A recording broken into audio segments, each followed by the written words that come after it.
Welcome to the HIT podcast, H.I.T, Human Resources, Insurance, and Technology. I'm your host, Toby Kennedy. As we do every week, we're dropping into your feed with what I hope are bite-sized, digestible, well-curated conversations going on in the space. This week's episode is a part 2. We did part 1. We broke our conversation with the awesome Angela Finlay into 2 parts. So if you missed last week's episode, go back and catch the first half of the conversation. We are going to pick up right where we left off with the second of 2 parts. This is the back half of my conversation with Angela. This week's episode is brought to you by Montage Insurance Solutions. And without any further ado, we pick up where we left off with Angela Finlay.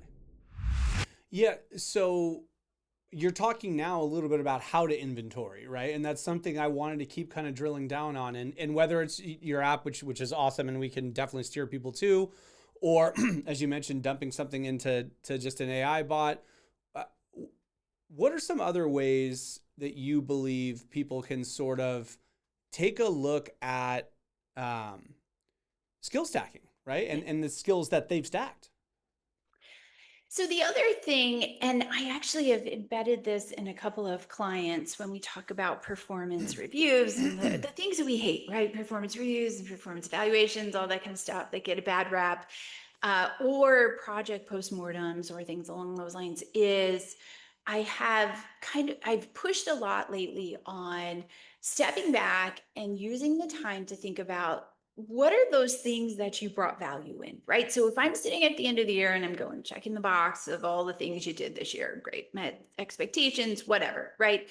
The question we should be asking if the organization is not providing it is, if you were to define my top 5 skills that I exhibited over the last 5 years or the last year, what was it? Right? What are, like, if I had to ask you kind of what skills I'm dominant on and where do I show up, ask the question, right? So you can look at it from your perspective and we can inventory it.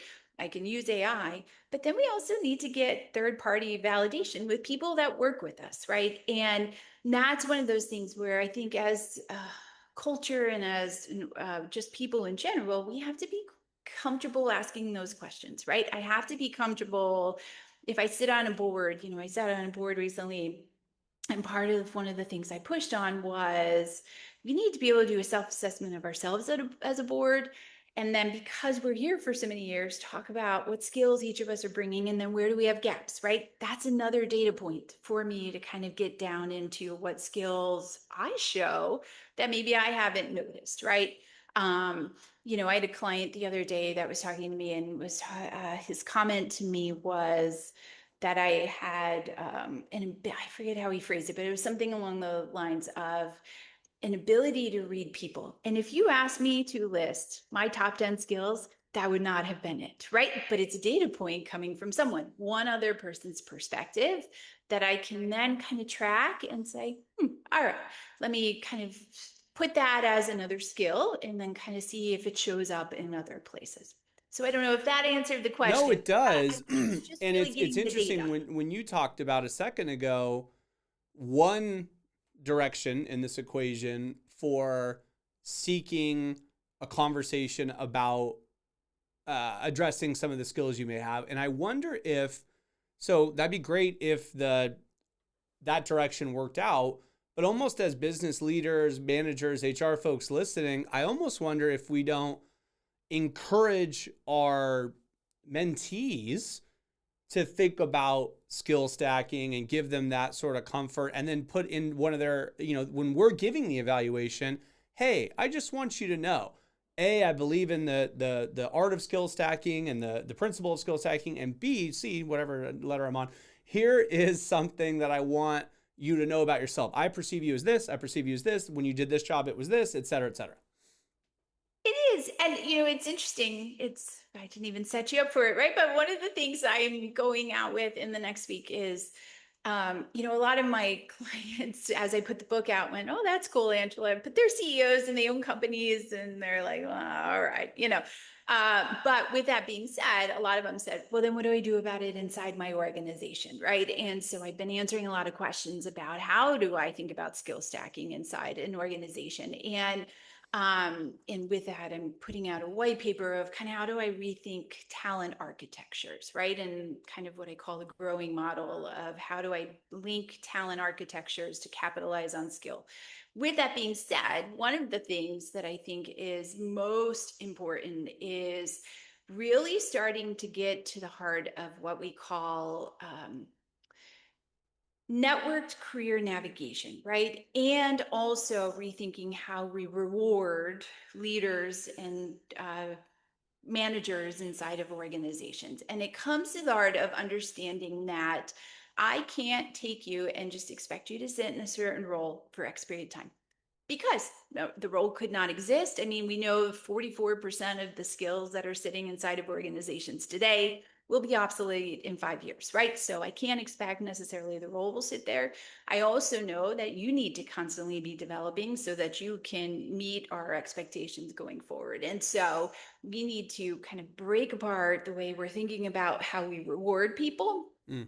And part of it is honing in and really being strong about skill development, right? We say it, but we don't necessarily live it inside of organizations. And so my reward systems need to tap into, as a leader, have I developed my employees' skills and where and how many people have developed and where have I developed and where did I stretch them, right? And so that puts the onus on the leaders and the managers to have those conversations, and then that pushes down to the employees to have the conversations with the leaders about where they want to develop or where they should be developing and kind of inventorying their skills and then thinking about what else do I need and where else do I build and how do we give you the space to develop that is an important piece so that it doesn't have to be the employee to have that conversation. It should be a leader coming in and saying to me, what skills have you developed in the last couple of weeks, right? What do you feel like you're developing? What's next? What are we doing next, right? And it doesn't mean it's extra time for them. It's a matter of rethinking how we look at work.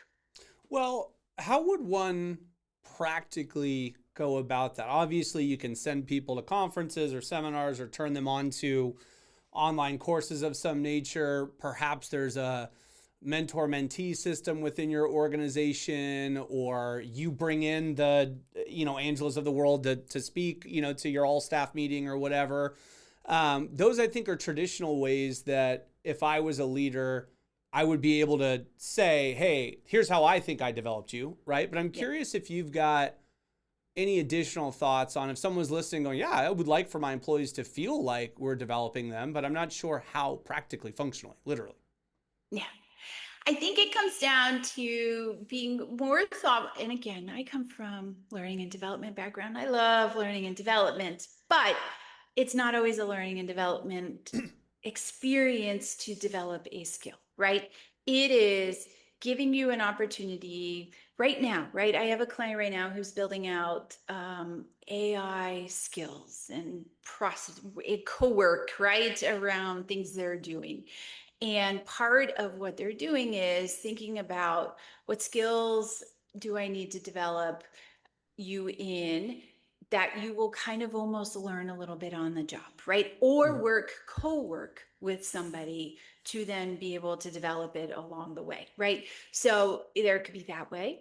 There could be one of the other things I've been leaning in heavily with is micro mentoring, right? So I don't know if you've heard the term micro mentoring, but it's about like getting rid of sometimes we still need it, but really getting rid of the 6 month mentoring programs, right? A leader to an employee and saying, no, we're a micro mentoring organization, which means that if we do it right and we've got skill profiles on everybody and we developed what we call skill infrastructures where I can identify skills inside the organization, I know where the skills sit. I can also, if we do it right, as somebody in the organization, highlight what are the top couple of things that I could teach somebody on, or I could talk about, or I feel like I'm an expert in, and what are the things that maybe I need to develop in. And so you're seeing it's starting to increase more organizations that are leaning into micro mentoring that say, we ask every employee to seek somebody out over the course of a month for a 20-minute conversation, right? Come in with some questions and one person's area where there is a skill they have that you want to know more about, right? And part of it is, in theory, I could ask AI to tell me about something, right? it's there. People are learning it. I can tell you my college students love to give me papers back that are probably written by AI, right? But they're not really learning it. And so I can get a bunch of information, but the value of it and where it starts to integrate and I get the comprehension of it is to be able to use it clearly, but at a minimum have a conversation and start to engage with someone who truly knows it. And so creating spaces for those conversations becomes just as important as our ability to give you opportunities to do work in certain things where I can develop it, and then obviously your traditional learning. But unfortunately, at the rate we're going, those tend to be tougher to do and more kind of on demand and as things are moving forward at a very quickly pace or a I was very going to quick. ask you about that when you talked about the micro mentoring, because I wonder if that's born out of efficacy. It's just a better way to do it, or it's born out of necessity, where it's like, look, dude, we don't have the budget, time, or resources to have you shadow me for 6 months. When you show up, I need you to start producing, right? It's almost like, Mother Nature. It's like our babies, human babies are useless for a long time. Some other animal babies, they come out, man, they're hunting fish, they're doing their thing like right out the There gates, you right? Because they go. got to get cracking. And so some of our new hires, they need to be able to walk right away, talk right away, keep up with the crew. Like, I wonder, what do you think? I think it's both, right? I think it's advocacy, right? Like I just need to get it done. I need somebody to connect quickly, right? Because we're just at such a fast pace and so many expectations so fast. So I think it's that. The other piece is historically mentoring programs. And again, I'm somebody who has built them, so I've seen the value in them, but historically they tend to be exclusive programs, right? They Mm. are programs built for high potential group or, an emerging sales team or things along those lines. And what's happening now is we don't have the luxury for the talent that's sitting inside of our organization to say only some of you can learn from other people, right?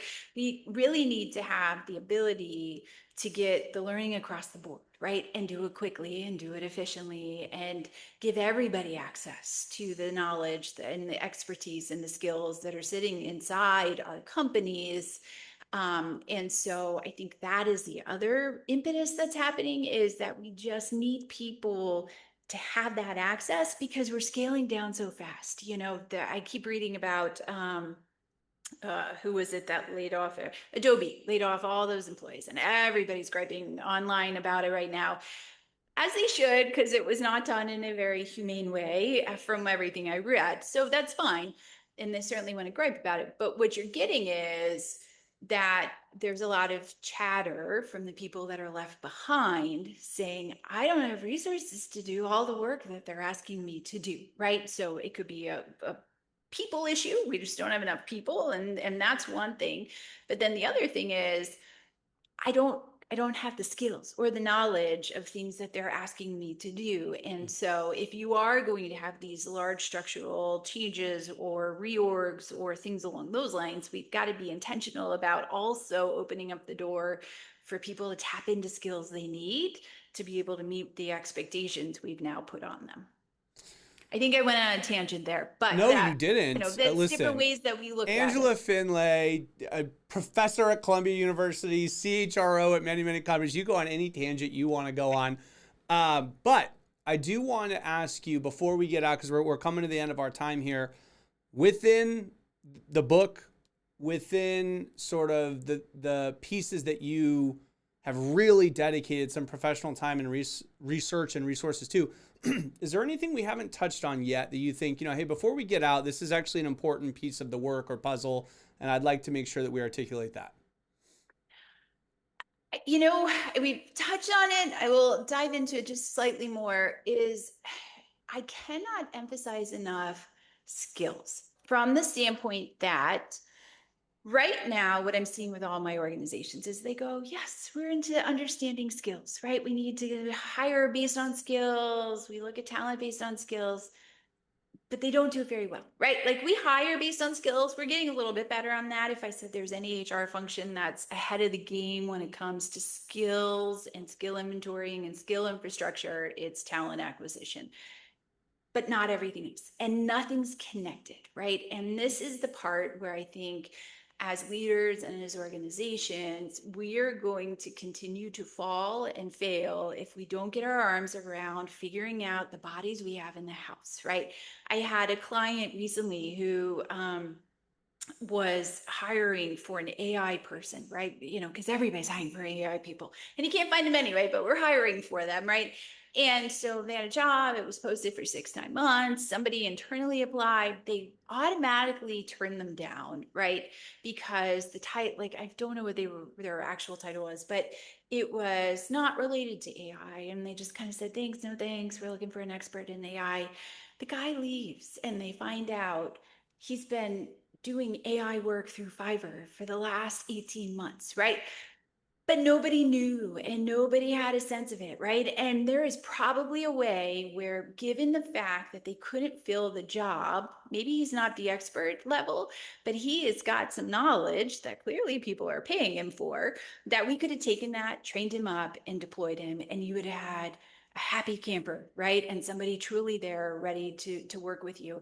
And that's where we're falling apart inside of organizations, is that we have not figured out how to make all these connections, right? And so being intentional about not just inventorying your skills when you walk in, but then having those performance discussions where we talk about skills, and then putting it into a skill inventory structure, and then making sure that I'm rewarding you for developing your skills, and then reporting on it, right? And then having project moratoriums where we talk about skills, and making all of those pieces connect is really where I fully believe the organizations that will be most successful in the next 5 years are the ones that figure out how to get all those pieces linked so that they can really tap into it and have the talent as they need it, instead of constantly thinking like, this is out of reach and I just now got to go hire someone from the outside. Well, the book is Skill Stacking. The white paper and the app are coming. And if people want to get a hold of you and reach out to you, what's the best way to reach out to you? So you can reach me at LinkedIn Yep. at Angela Blum Finlay, or I also have a page on my website, Windward, WINDWARD, HCM, humancapitalmanagement.com/podcast, which will have links for all of the things that I talked about, or to connect with me. I look forward to hearing from people.